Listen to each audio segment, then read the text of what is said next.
Hello friends, मैं मोनिका, आपकी gardener दोस्त। आज आपसे बात करूंगी अरेका पाम के बारे में। ये देखिए, अब अरेका पाम थोड़ा थोड़ा सा देखिए, मेरा ये पत्ते सूखने लगे हैं, डल हो गए हैं।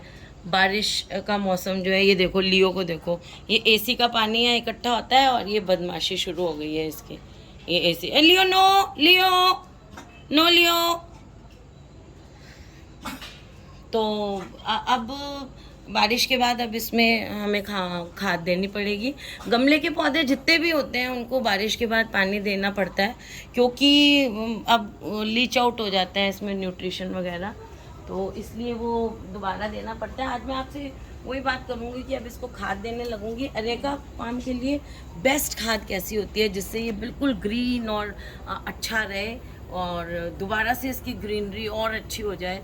तो मैं आज ये आपको खाद दिखाऊंगी बना के कि इसके लिए बेस्ट खाद कौन सी। तो चलिए मैं अब बात करती हूँ आपसे। देखिए, एक तो मैंने ये लिया है कटोरा भर के वर्मी कंपोस्ट। वर्मी कंपोस्ट जब भी आप गमले में उसमें कट्टे में लाते हैं तो आप देखेंगे कि वो हल्की सी मॉइस्ट होती है, और उसके जो कट्टा होता है या बोरी कण जो भी है उसको बांध के ही रखना चाहिए आपको। खाद निकालो और उसको वापस बांध दो, ताकि उसके अंदर का मॉइस्चर जाना नहीं चाहिए। तो इस चीज़ का आप बहुत ध्यान रखेंगे। तो अब देखिए, मैंने ये एक बड़ी कटोरी भर के ये ले ली है वर्मी कंपोस्ट। ये देखिए, इतना मैंने इसमें वर्मी कंपोस्ट ले लिया है। इतना वर्मी कंपोस्ट लेने के बाद अब देखिए, इतनी वर्मी कंपोस्ट ले ली है। अगर आपके पास गोबर की अच्छी सड़ी हुई खाद हो तो वो भी ले सकते हैं। इसमें सारे माइक्रो न्यूट्रिएंट्स होंगे, नाइट्रोजन, फास्फोरस, पोटेशियम सब होता है, रिच होता है एकदम ये। इवन इसमें आपके बैक्टीरिया और फ़ायदेमंद फंगस वगैरह सब मिलता है आपको, ये जो गोबर का खाद है और वर्मी कंपोस्ट में भी। तो ये ले लिया हमने। अच्छी तरह सड़ा हुआ होना चाहिए अगर गोबर का खाद ले रहे हैं। नहीं तो वर्मी कंपोस्ट होता है ना, इसमें क्या होता है, डिकम्पोज्ड फॉर्म में न्यूट्रिएंट्स होते हैं, वो जल्दी लेता है पौधा, तो इसलिए ये गोबर खाद से भी बेटर होती है। और साथ में मैंने देखिए ये पोटेशियम ले लिया। जो अरेका पाम होता है उसको पोटेशियम बहुत पसंद है, और इसीलिए हम अरेका पाम को एप्सम सॉल्ट नहीं देते हैं, क्योंकि एप्सम सॉल्ट में जो मैग्नीशियम होता है वो जो है वो जगह को रोक लेता है।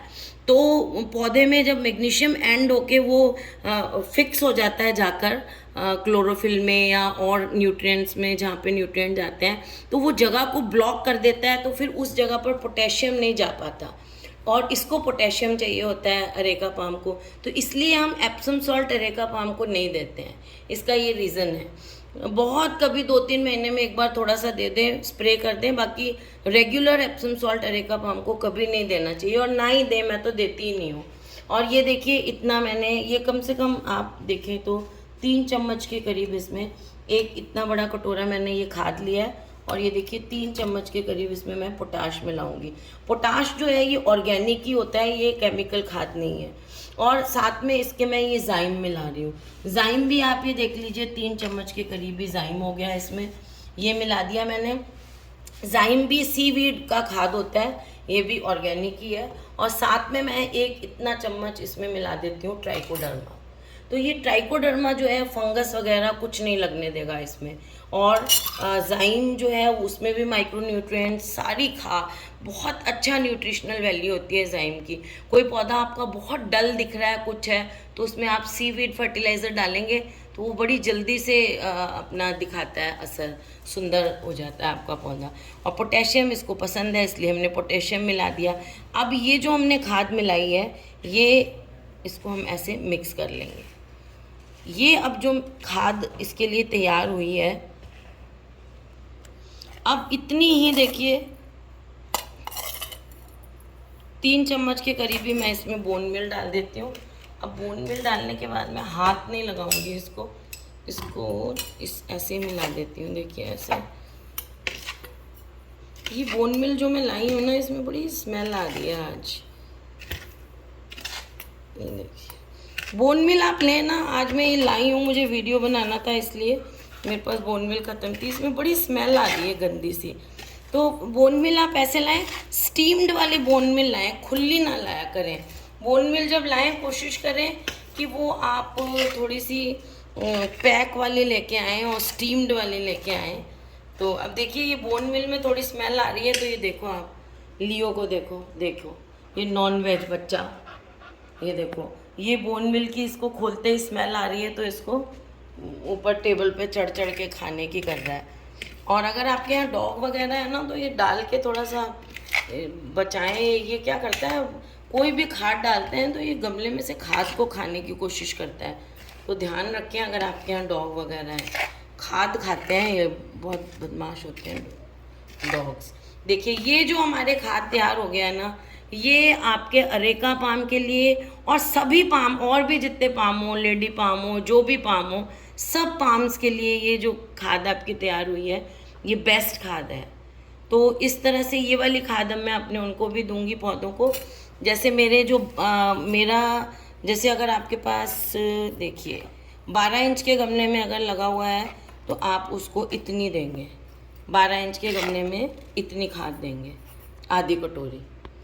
और जैसे मेरे जो है वो 20 इंच के गमलों में लगे हुए हैं, तो उनमें फिर मैं 1 कटोरी पूरी भर के, मेरा जो अभी दिखाया था आपको वो मेरे 20-20 इंच में लगे हुए हैं, तो उनमें फिर ऐसे पूरी 1 कटोरी भर देंगे या 3/4 ऐसे इतनी खाद देंगे उनमें। ये देखिए, और खाद देने के बाद अच्छी तरह से उसको ऊपर वाली मिट्टी में ऐसे खोद के मिक्स कर देंगे। इसके अंदर मैंने देखिए ये भी लगाए हुए हैं, कैलेडियम के एक आधा बल्ब लगा दिया था, तो कैलेडियम भी इसमें लगे हुए हैं। अब इसमें देखिए ये ऑलरेडी इसमें खाद है, लेकिन वो पुरानी हो गई है खाद, उसका असर ख़त्म हो गया है। फरवरी में हमने दी थी ये खाद, ये देखिए। अब इसको देखिए, अब इसको मैं पहले नीचे की मिट्टी को ऐसे हिला लेती हूँ और इस खाद को दूंगी थोड़ा सा बाहर की तरफ। ये देखिए, ये आपको दिखाऊं मैं इधर से, ये रिम के पास दी है मैंने, ऐसे दूर रखनी है मेन पौधे के पास में। आप थोड़ा सा ऐसे मिट्टी जमा दें, ये देखिए इसके पास में ऐसे मिट्टी जमा देती हूँ ऐसे। और ये जो खाद है ये रिम के साइड में जाएगी, चारों तरफ इसको फैला देती हूँ। 1-2 जगह मैंने रख दिया है, क्योंकि जो जड़ें हैं वो चारों तरफ होती हैं, है ना, चारों तरफ जड़ें होती हैं, तो चारों तरफ खाद मिलनी चाहिए। किसी एक जगह हम डाल देंगे तो उस साइड की जड़ें ज़्यादा डेवलप हो जाएंगी और सारी तरफ जो है वो खाद नहीं आएगी। तो पूरे रिम में ऐसे खाद जानी चाहिए, देखिए पूरे में ऐसे फैला के खाद दे दें और इसके पास में मिट्टी रहने दें, ताकि ये मेन स्टेम से खाद थोड़ी दूर रहे।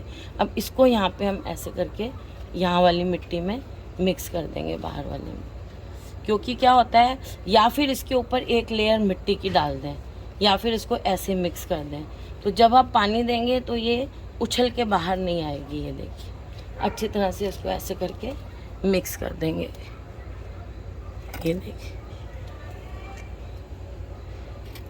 ऐसे। और एक पतली लेयर मिट्टी की भी, अगर इसके ये वाली मिट्टी लेके आपको डाल के दिखाती हूँ, अगर आप एक लेयर ऐसे मिट्टी की भी इसके ऊपर डाल देंगे, ये दूसरे गमले में से निकाल के अभी मैं डाल रही हूँ, ये देखिए ऐसे एक लेयर अगर मिट्टी की आप डाल देते हैं ये, तो ये जब आप पानी देंगे तो ये उछल के बाहर नहीं आएगी। खाद हल्की होती है इसलिए ये उछल के, तो ऐसे उछल के वो बाहर नहीं आएगी। तो ये जो खाद है ये आप इस टाइम अपने अरेका पाम में दें। जब भी आपको लगे कि आपका अरेका पाम थोड़ा पीला सा होने लगा है, कुछ है, तो अगर केमिकल देना चाहते हैं तो आप थोड़ा सा NPK 90-90-19 दे दें, लेकिन वो परमानेंट इलाज नहीं है। ये जो मैंने अभी खाद डाला है ये खाद आपका फरवरी तक काम करेगा, नेक्स्ट फरवरी तक। ये स्लो रिलीज फर्टिलाइज़र होता है, नेचुरल है, ऑर्गेनिक है। और बीच बीच में अगर आप चाहें तो महीने में एक बार इसको 1 लीटर पानी में NPK 90-90-19 एक छोटा चम्मच, चाय का चम्मच जो होता है वो डिज़ोल्व करके उसका स्प्रे आप महीने में एक बार इस पे कर दें। और मैं तो कहती हूँ आपके जितने भी पौधे हैं ना गार्डन में लगे हुए, उन सब पे वो वाला स्प्रे NPK का महीने में एक बार करें, तो आपके पौधे ग्रीन रहते हैं और उनमें चमक रहती है। तो फ्रेंड्स, अगर आपको ये वीडियो अच्छा लगा हो तो इसे लाइक करिएगा,